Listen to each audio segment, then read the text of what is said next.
Alright, so today we're going to be doing two different house styles, a modern and a traditional. And we'll start with the modern house first. So if we look at a few pictures of modern houses, we can see a few similar things. Definitely black and white is something that's very similar between them, plus straight lines, lots of glass panels, lots of open space, and not a lot of traditional roofs. So when you're trying to recreate a specific style instead of just go your own way, have a bit of a research, look at photos, even a few descriptions, and that just gives you a guideline of what to follow. And you don't need to follow every rule of a style, just keep a few in mind to make sure you're following the theme you want to recreate. So the first thing we want to do is create a white space to work on. They'll almost always start as a white space, and plaster is a really good white material because it is a very bright white, but it's still textured. And then after that we want to think about, because it's a plain style, how we're going to make it interesting. We're going to pick a simple feature. So we're going to pick a straight line across and down one side with a black door offset towards the line, and then we're going to put a big line of windows in back towards that right hand side. So the tricky thing with a simple design is still making it look interesting. So we need to make sure the eye has interesting things to look at. So using this feature wall in the back and the floor, it's simple, it's all one design, but it gives you something a little bit more interesting to look at through the window. So we still need a little bit of detail even in a simple modern design. So we're going to put a little lap pool, which is a common feature in a modern house build, and we're going to use both types of silver brick just to give it a little bit of simple detail that isn't too overpowering. So modern is about bold and simple, so we've got the one coconut tree to set it off, and just a little raised feature for the fountain sort of to come out from. So at its core, that's going to be a very basic modern house. You wouldn't usually have it on such green grass, you'd probably have it around some path or tile, but we're going to keep moving forward and make it a bit more interesting and a little bit more of a complex modern build. Now, once you increase in complexity a modern build, you still need to follow those rules of parallel lines, simple colours, and nothing too busy. So when we put this black line across, it's sort of going the opposite way to the white line, but it's not standing out too much. And we're going to remove that white line. We very much could keep it, but we're going to change that to a black window that's got the smaller panels, and so it kind of goes a solid black panel and then a wide window. So it is a little bit more busy, but it's in itself a little pattern, and it kind of makes it look like it's a half black, half white, so it still keeps that modern feeling. Now, the next addition is going to be kind of like a little carport or entertaining area, which is very common. Usually, if you're going to have little offset areas, it's a nice idea to have them either one block indented or chiseled down. Again, looking at photos is going to help you sort of identify what those usual features are. And say in a modern build like this, you would often find like a fire pit area that's very clean, or a carport area that's the same, quite sparse. And so for this, we use the dyed black hardwood columns, dyed black lattice, and the carved mural. And I just half chiseled down all of the black wood pieces so they didn't stand out too much. And so the last addition we'll do is a little pop-up roof to match the carport area. So we'll go down and chisel it all, but to have it slightly less modern and maybe a more interesting Art Deco piece, you could do something like this and chisel down different sections. We want to create a pop-up roof though. Like we were talking about, the modern houses generally don't have like a gabled or a wraparound roof, or if they do, it's only in a section. So things like pop-ups like this are very common, and you can get that effect by chiseled down wood tiles and lattice. And we're going to try a few different types of lattice just to show the different effects it can have. So the first is just plain white dyed wooden fencing to give a simple lattice effect. When we're inside, we have room to move around, but we can't jump out, so we will need to create a little back entrance.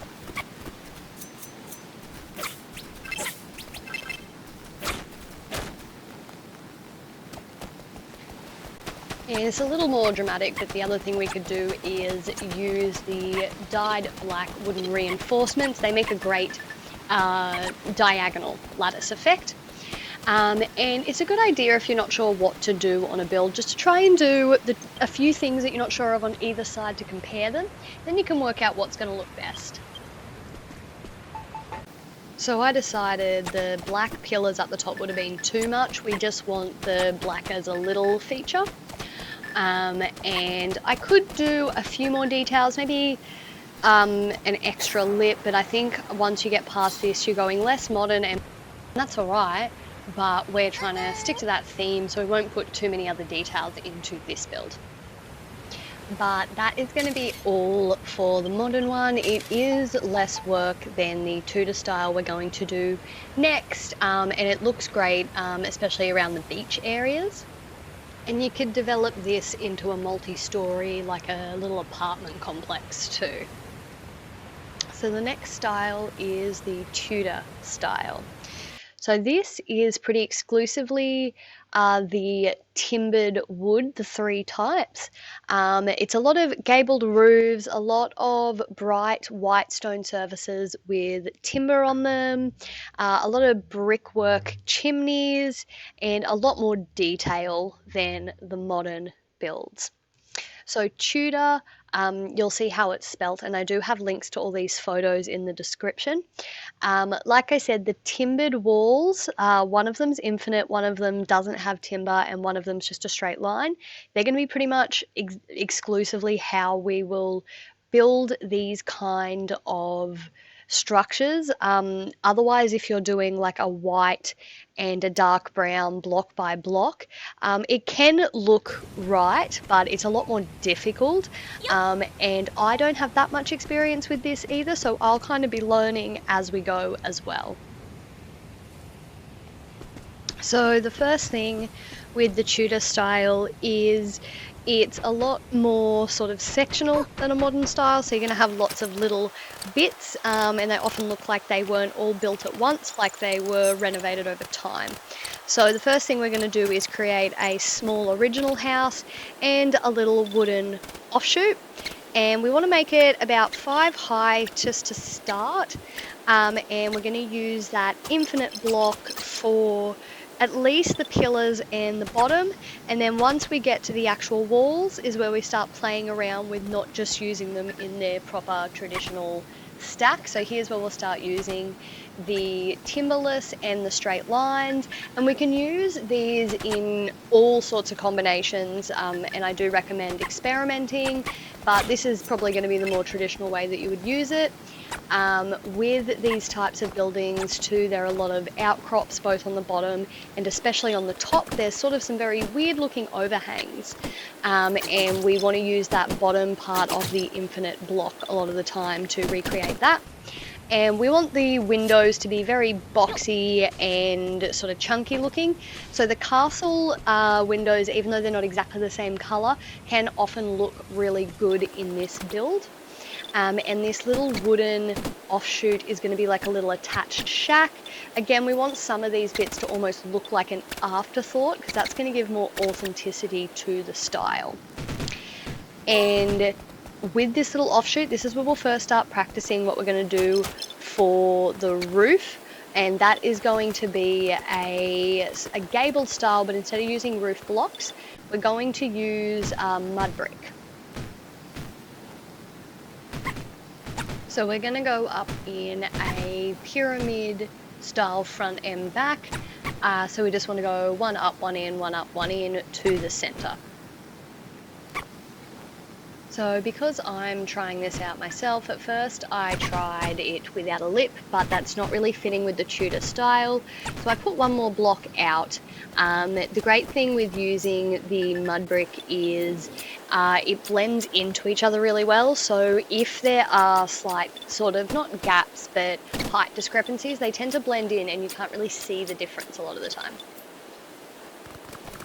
So for now, we'll just go through and diagonally chisel this all up. But the idea with the Tudor roof is we want to do our best to make it all look like one piece. So once we have chiseled in a nice little outcrop, we can decide to put a little bit, like put some details in there, like a single block like that can be a chimney. And I decided to go with green doors just to add a little bit of a draw to the eye to that back area. So now it's starting to come together, and we could just make this a small cottage and pop a roof on, but we're going to do a bit of a bigger build for this one. So we're going to add a second room area, and again, just to give it detail, we're going to put it one block back. And to start adding detail for a second floor, we want to use that bottom piece again.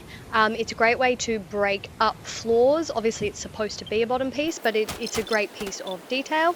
And then we just want to put a window here. We don't want it to be a second door entrance. We still want it to look like part of the house, just again almost like a renovated part of the house. And here is where we can play around with, do we want timbered pieces, do we want timberless?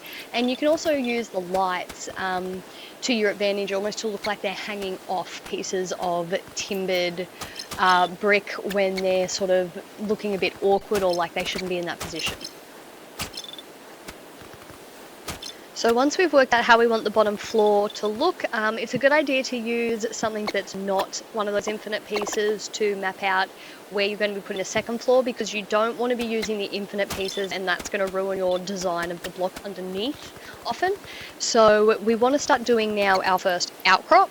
Now the outcrops on Tudors are, they're a little strange looking, honestly. They're very boxy and they kind of just come out, usually with a very mini support at the base.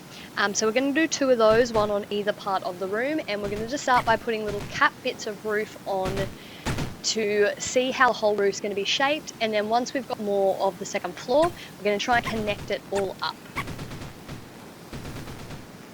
So this was a lot of trial and error for me, honestly. I've got a video I'm editing now where I think I worked out the system of chiseling a roof with curves a bit better, but at this stage it was still a bit of a struggle, and I'm not super happy with the front part of the roof for the end product, but there are some great middle bits that we work out. So now that I know I want that, I can individually place the pieces down as I want them to look. And again, always remember to use your snapshot camera to get an idea of where you're going. And I also wanted to start using the hardwood pieces at this point. I realized it really did make the whole thing look, the border looked a lot more finished. The only issue with this is my little outcrop on the right is now slightly obscure, and we're going to need to fix that up, but that's all right.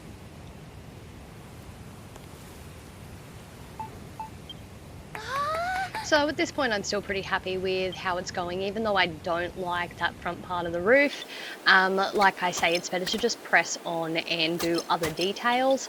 You can always come back and fix the parts that you're not happy with. And so we want to do a second like boxy outcrop like the first one, but we want to make it a slightly different level. Again, we want it to be uneven. It's very much the opposite of the modern style in that way. So we're going to do it on a slightly different level than the outcrop on the left. And again, the yellow here is really helping me work out what pieces I want in what area and not having to worry about the tiling effect being ruined when I'm deleting and replacing. So if you're doing this and decorating on the inside, it would be great to have, obviously there's little bay windows to have seats in them. And just on this section we've used the curved windows, but not on the rest, because we don't want it to have too many curves that overtake what the roof is going to look like, especially because we know they're not going to be as perfect a curves as the ones on the window. So it's a little harder to do this smaller window, because we're working with less blocks, it's harder to make a curve. So I was a little bit worried about how we're going to do that. And again, I always think it's a good idea, if you're not sure how one part's going to work, to just move to the next. So I went and fixed up that side piece I needed to, and once I'd done that, I felt like I could press on. And so I decided to just go with what would usually be in a Tudor style, which is a gable. Often it'll be a few gables facing forward and one gable that takes across horizontally the whole room. And remembering that a gable is a pointy roof, essentially. So at first I just went one up, one back, one up, one back, but then I changed it to have one flat block, as we can see, just so that the curve is a little less rigid. And I really recommend this to make more hilly sort of round structures. Try and go 2 up and 1 across. You can't do that too much and still have it curved, but it does help. And so at this point, it was quite exciting for me at the time, to be honest. I really worked out how to use that concave part of the chisel. Now, obviously it works like the concave part of the roof pieces, but it's a little hard to wrap your head around how to use it. So what I've done here is I've extended that pyramid shape through to the gable on the left. Now, once we fill in all the pieces, you'll be able to see we're going to have obviously those big boxy sections. So this is when we want to use our concave chisel. Now that I've worked this out, I am testing a bunch of different ways and working on tutorials of how to use it. I guess it should have been obvious, but it really wasn't to me. But think of it, if you didn't know, so think of it the same way with your tiling roof pieces. When you do an inverted square, it creates that inward curve, and that is what your concave chisel does. So we'll see here, if I go up and then swap to my concave, it is pretty much seamless. Especially with this mud brick. Now, this is why I wasn't really happy with this roof, because I feel like that is a really sort of fantastic find I've got there. That looks great, but the front doesn't.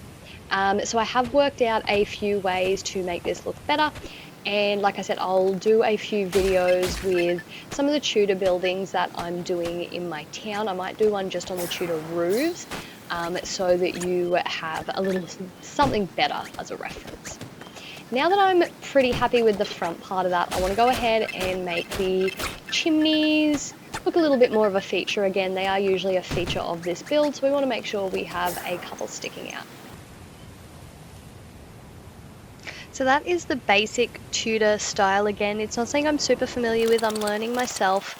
If you want to have a look at some great designs, there are a lot of great Japanese builders on Twitter and YouTube, and it's quite a popular cute design when you dye. So do remember you can dye all those pieces and make really nice pastel effects. Also as well, remember all these hardwood pieces all dye the same colour, so your hardwood tiles and your timbered walls and your carved murals will all dye the same shade of a colour when you dye it, which makes it really easy to just transform, say, a building like this into like a pastel pink or something cute or dramatic. So once we've done that, we're just going to go through and put a few basic decorations around. We don't want too much, but usually Tudor buildings do have a lot of flowers and nice things. So like I said, I'm working on some better Tudor buildings now, and you'll see them soon in my cerulean step. But the other thing I'm working on while I was trying to work on those curves is now camping and dome base roofs, which is really cool. They're a little bit hard and I'm still trying to work out exactly how to do it. But again, looking at some of the great Japanese builders I've found, I've started trying to work out exactly how they do it. And so I'm now building a big forest with some little tents and then a really cool big dome structure. And I'm just working on the video because it is a little bit hard to explain how I did the roof, but I'd really like to share it with everyone because I think it's really handy, and I'd love to see other ways that people use this roof here. But I have made it into like a nice big tent. So that will be in a day or two, but if you have any questions, just let me know.